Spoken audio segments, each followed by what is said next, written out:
ముఖ్యమంత్రి చంద్రబాబు తన సొంత నియోజకవర్గంలో కుప్పల్లో రెండో రోజు పర్యటనలో భాగంగా ప్రజలతో మమేకమయ్యారు. శనివారం ఆయన బెగ్గిపల్లి గ్రామంలో ఎన్టీఆర్ భరోసా పింఛన్ల పంపిణీ కార్యక్రమంలో పాల్గొన్నారు.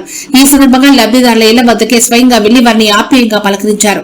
గ్రామంలో ఇంటింటికి తిరుగుతూ ప్రభుత్వం అందిస్తున్న సంక్షేమ పథకాలు సక్రమంగా అందుతున్నాయా లేదా అని లబ్దిదారులను అడిగి తెలుసుకున్నారు.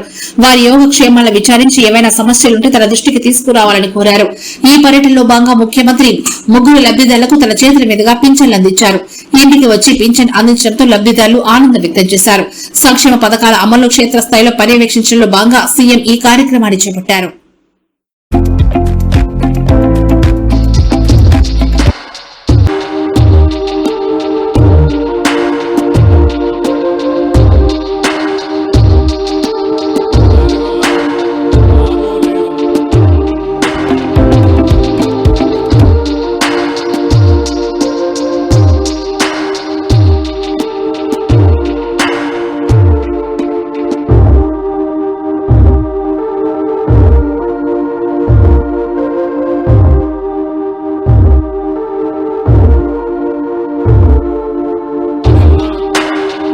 దానివల్ల లాభం లేదు, నష్టమే వస్తుంది.